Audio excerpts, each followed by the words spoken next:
There is so much Disney Cruise news. I can't wait to get into this with you guys. One of their new ships that will be out next year, the Disney Destiny, has just released booking dates and its maiden voyage. For the second ship, the Disney Treasure, we've got some ideas where we think they might be doing their preview sailings this November. And another of their new ships that will be home porting in Singapore for 5 years, the Disney Adventure, released some really cool walkthrough updates of the interior of the ship. It's gonna be beautiful. Plus, 4 new ships were announced at their fan event this summer. Yes, that's what I said, 4 new ships on top of all of these that are going on already. And there's even one building now for Japan. The Dream is going to be in dry dock soon to get some new updates. I'm so excited. Let's dive into this. Starting with their most recent announcement, the Disney Destiny will sail its maiden voyage from Port Everglades in Fort Lauderdale, Florida on November 20th, 2025. This is going to be a 4-night cruise, and it will go to both of Disney Cruise Line's island destinations in the Bahamas, Disney Castaway Key and Lookout Key at Lighthouse Point. The Disney Destiny is a hero and villains themed ship. I think that is going to be so amazing. That is the 3rd ship in the new Wish class of ships. Next week, September 6th, is when the Destiny will go on sale for Castaway Club members, and September 12th is when they will open up to the general public.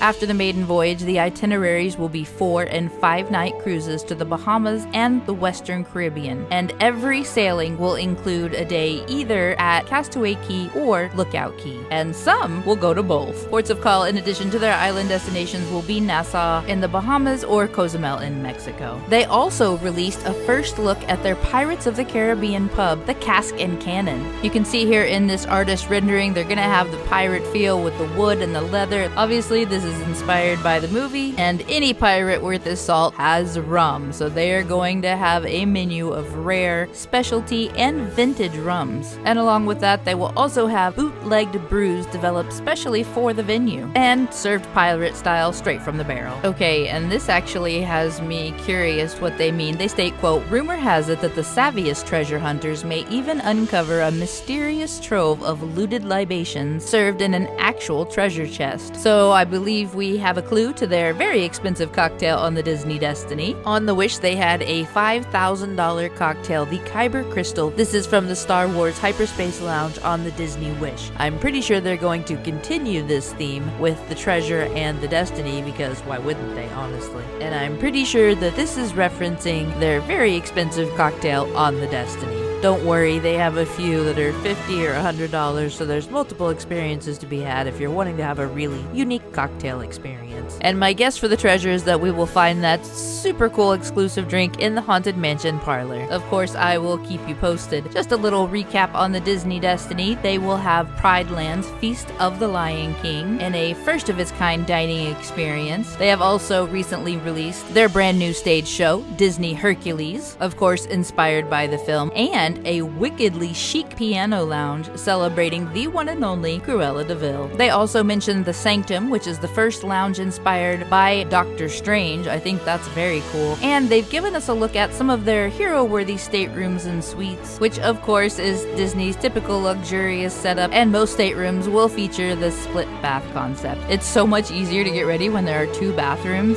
So if you want to get on the Disney Destiny, make sure you book as soon as possible, beginning on September 6th for Castaway Club members and beginning on September 12th for the general public. Moving on to the Disney Treasure. The Wish was the first of the Wish class ships. The Treasure coming out this December 2024 is the second, and the Disney Destiny sailing November of 2025 will be the 3rd Wish class ship. On August 3rd, Disney Treasure's outer exterior of the ship was completed, and they performed their float out in Papenburg, Germany. That is a huge deal. That means they are looking to be on target for their first cruises in December 2024. With the maiden voyage coming up soon for the Disney Treasure, they have got to be doing preview cruises very soon. A while back, I did see someone speculate that the Disney Treasure will be having their preview cruises from New York. Apparently, a Disney ship was listed on the Port of New York's calendar for this November 2024. Of course, we will all be watching to see where those cruises are going to come from. There's definitely a desire to have more Disney cruises out of New York, so I could see that coming soon. As you you well know, Disney likes to be unique, and their dining approach on the cruise ships is no different. They will have 3 main dining restaurants, and you will rotate through those each evening of your cruise. On the Treasure, that's going to be Coco, Marvel, and 1923, and on the Disney Destiny is where we will have The Lion King, a different Marvel experience, and 1923 as well. Since the Disney Treasure is doing 7-night cruises, there will be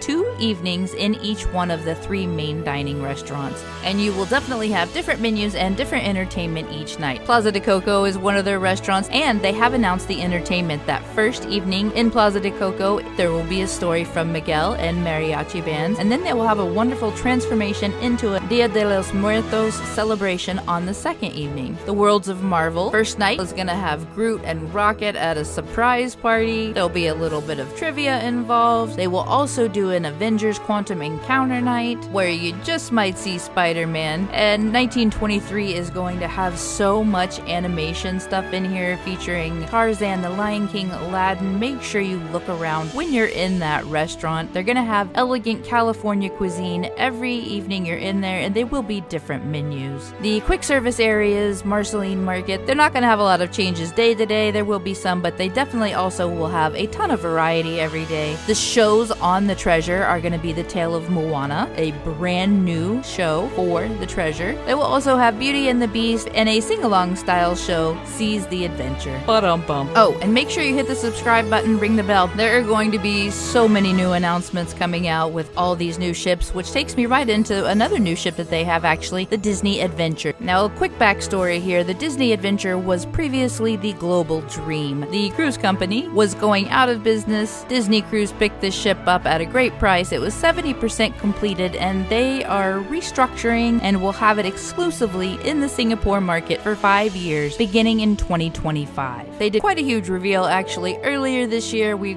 went in depth into everything that they had revealed, but this is where we really get to see some unique looks at what they are going to be doing with the space. This is an artist rendering, but they are sailing next year, so I think this is probably pretty close to what they're gonna have. This open air garden is so beautiful. The Imagination Garden is the central hub of the ship, celebrating Disney for the last 100 years. It's a vibrant open-air garden. This is going to be set against a 3-deck tall, beautiful storybook castle art piece. It looks like this is 3D. It's absolutely a first of its kind on a Disney cruise ship. They also will have a state-of-the-art theatrical stage in this area where they can bring stories to life. And the most exciting part to me, 2 quick service eateries. They also have a bar, and it looks like they're gonna have a little bit of merch back there behind the bar. And another thing that is new to this ship exclusively for Disney is these garden view staterooms. Typically, interior staterooms would just have a view of the wall. Some of them have magical portholes, but you get it, they're interior. With this setup, some of the interior staterooms will have garden view verandas. So that's very fun and different. Disney Imagination Garden is meant to recall the pages of a classic pop-up storybook. It'll be filled with landscape styled like paper cutouts, decorative foliage of blooming flowers, tall trees, cascading vines, shaped topiaries, twinkling lanterns. You will get to interact with Disney, Pixar, and Marvel stories in this area, and they're even going to have an open lawn area right in front of the stage,